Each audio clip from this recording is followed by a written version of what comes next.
The evening air was heavy with salt and suspense as waves slapped against the pilings beneath the Spencer family's seaside estate. The newly renovated beach house, as the tabloids had christened it, gleamed under the camera lights that Will and Electra had set up for their live stream. It was supposed to be a celebration, an effortless display of glamour, success, and reconciliation. They wanted to prove that, after months of public humiliation and heartbreak, they were still standing, still beautiful, still enviably untouchable. The wine glasses shimmered, the music was light, the ocean murmured like applause. To their followers it looked perfect. But perfection, as it so often is in this world, was just a curtain stretched thin over chaos. Outside, in the darkness beyond the manicured terrace, Luna watched. She had been there for hours, her body half hidden behind the dunes, her breath fogging the glass of the sliding doors each time she moved closer. The soft blue glow from Will's livestream ring light carved their silhouettes against the white walls. They looked happy, she thought. They looked like a version of life she might have had if things had gone differently. If she hadn't been framed, if she hadn't gone to prison, if Bill Spencer hadn't used his influence to make sure she disappeared. Her heart pounded in her chest as she clutched the handle of the door, torn between rage and longing. She told herself she only wanted to talk. She only wanted him to look at her, not with pity, not with fear, but with the memory of what had been between them. Inside, Will was laughing, his arm around Electra as they fielded questions from their viewers. "You guys asked for a tour," he said, grinning into the camera. "So here it is, the new Spencer Beach house. Completely redone, completely ours." Electra giggled, brushing her hair from her shoulder, the perfect co-star to his performative charm. "We even have a room that overlooks the entire ocean," she said, her voice honeyed. "It's where we like to watch the sunrise together." That word, together, landed like a blade inside Luna's chest. She had heard enough. The ache that had driven her here turned into something else, something volatile. She pushed open the door. The noise of the ocean rushed in with her, cold and raw, shattering the illusion of serenity inside. The camera's red light blinked steadily as thousands of live viewers watched the intrusion unfold in real time. Electra was the first to see her. "What the hell?" she gasped, stepping back, her glass slipping from her hand and shattering on the floor. Will froze, color draining from his face. "Luna," he whispered, as if saying her name might make her vanish. But Luna didn't vanish. She stepped further into the room, her eyes wild, her voice trembling with a mix of desperation and fury. "I didn't come here to hurt anyone," she said. "I just needed you to hear me. To look at me." Electra's shock quickly curdled into contempt. "Security," she shouted toward the phone, but no one came. The live chat was exploding, viewers typing in frantic disbelief as the scene unfolded. "Who is that? Is this real? OMG, call the police." Someone screen recorded it. Someone else tagged the tabloids. The internet was already devouring what was happening before the people inside could understand it themselves. Will took a hesitant step forward. "Luna, this isn't the way." His voice was soft, pleading. He was trying to calm her, but his words only made her angrier. "The way?" she snapped. "You mean the way you lied? The way you watched me fall apart while your family laughed? You told me once that you believed me, that you knew I didn't do it. But you still let them destroy me." Her voice broke. "You let her replace me."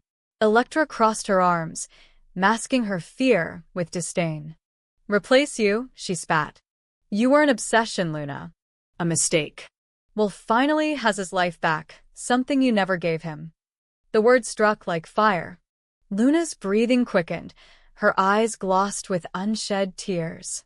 "A mistake," she repeated, almost laughing. "You think what we had was a mistake? I went to prison because of him, because I wouldn't betray him." She turned back to Will. "Say it. Say you cared about me, even for a moment. Say I wasn't just something to be erased." Will opened his mouth, but no sound came. The silence stretched until it became unbearable. Luna took a trembling step closer. "Say it, Will. Please." He looked at her, This woman who had haunted his dreams, who had once held his hand under the same moonlight now spilling across the room, and for a moment, something inside him cracked. "I did care about you," he admitted, his voice barely audible. "But it's over. You need to let it go." It was the truth, and it was also the final cruelty. Luna's face twisted, her desperation turning into despair, despair bleeding into rage. "Let it go," she whispered. "Do you know what it's like to lose everything? To be locked away because someone wanted you gone? I can't let it go." Electra moved toward her, holding up her phone like a weapon. "This is over," she said sharply. "I'm calling the police." "Don't you dare," Luna hissed, stepping forward. "You don't get to end this like a scene in one of your little videos." Her hand shot out, grabbing Electra's wrist. The phone clattered to the floor, still recording, its camera capturing the chaos from below. The struggle was sudden, violent, a blur of movement and sound.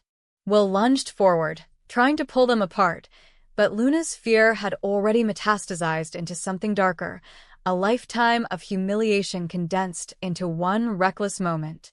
The women grappled near the open doors, their reflections shimmering in the glass. Electra shouted something. Will couldn't even make out the words, and then there was a sound. A crash. A scream.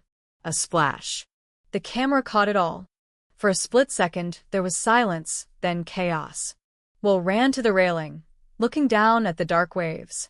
"Luna," he shouted, his voice hoarse with terror. But there was no answer. The ocean, indifferent and endless, swallowed everything. The live stream was still running. Millions of viewers watched in stunned silence as Will's face filled the screen, pale and trembling, his shirt clinging to his skin as he turned toward the camera, eyes wide with disbelief. Somewhere in the distance, sirens began to wail. The feed cut out. By the time emergency crews arrived, the scene was unrecognizable. Police lights painted the house in shades of red and blue, officers shouting into radios, paramedics rushing past the crowd that had gathered outside the gates. The air buzzed with the metallic scent of blood and salt.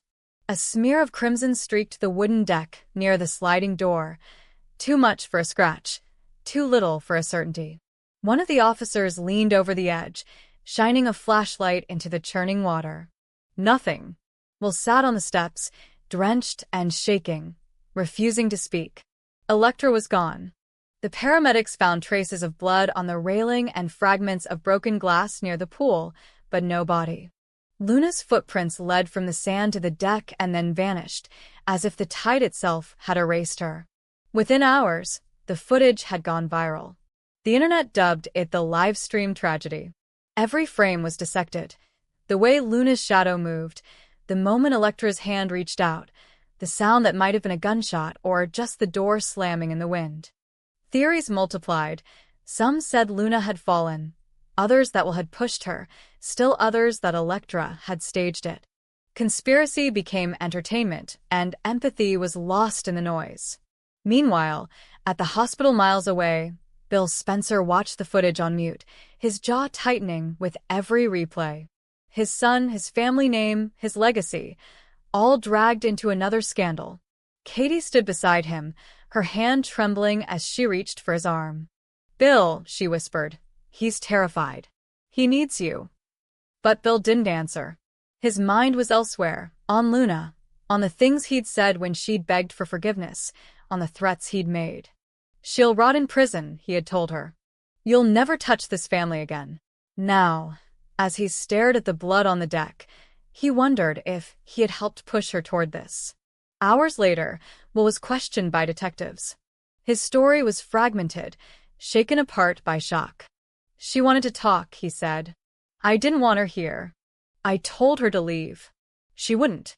Then Electra grabbed her phone and they were fighting, and he stopped, his voice breaking. There was a sound. Like a gunshot. "I don't know who. Did you have a weapon, Mr. Spencer?" He hesitated. "No. But she might have." By dawn, the ocean began returning what it had taken. Pieces of the night floated to shore. A shoe, a fragment of fabric, a single earring shaped like a crescent moon. But still no body. The uncertainty was worse than death. In the following days, the investigation spiraled into spectacle. Paparazzi camped outside the estate. Talk shows debated motives, edited clips, looped slow-motion replays of Luna's final moments. Public opinion split in half. Some saw her as a deranged intruder, others as a woman driven mad by betrayal and neglect. The Spencer name, once synonymous with power, was now tethered to tragedy. Inside the house, Will barely spoke. He refused to eat, refused to leave. Every night, he replayed the live stream in his head, hearing Luna's voice again and again. Say you cared about me. He did care. He had cared more than he'd ever admit. But caring hadn't saved her, and now it might have destroyed everything. Electra, who had been found later that night wandering the beach in shock, claimed she didn't remember what happened. There was a sound, she told the police. A loud one. I thought it was thunder. Then she was gone. But her memory wavered under questioning. The bruises on her arms told another story. Steffi watched from afar as the chaos unfolded, remembering the hospital hallway months earlier when Luna's life and that unborn child had hung in the balance. Back then, she had prayed the universe would grant her justice. Now, watching Will's collapse and the media's frenzy, she wasn't sure if this was justice or just another curse. Bill arrived at the beach house days later, after the police had finished their sweep. The place was still, the air thick with salt and regret. He walked across the deck, his shoes echoing against the wood, and stopped where the bloodstain remained faintly visible despite the scrubbing. He knelt, touching the spot with his fingertips. For a long time he didn't move. When he finally spoke, his voice was barely more than a whisper. What have we done? No one could answer. Weeks passed, and still there was no resolution. Luna remained missing, presumed dead by some, hiding by others. Electra withdrew from public life, haunted by nightmares of that night. Will faced endless interrogation and speculation. Each headline twisted the story further, until the truth was buried under layers of invention. But late one evening, as the tide crept up the shore, a fisherman miles down the coast found something caught in his net, a bracelet engraved with the letter L. The police were notified, divers sent out. And then, beneath the gray surface of the Pacific, they found what remained. The news broke at dawn. Body found near Spencer Estate confirmed as Luna Nozawa. The world erupted. Social media flooded with reactions, accusations, sympathy, scorn. But inside the Spencer house, there was only silence. Will sat by the window, staring out at the horizon. The guilt was unbearable. The memory of her voice, her pleading eyes, the way she had looked just before everything fell apart, it played in an endless loop.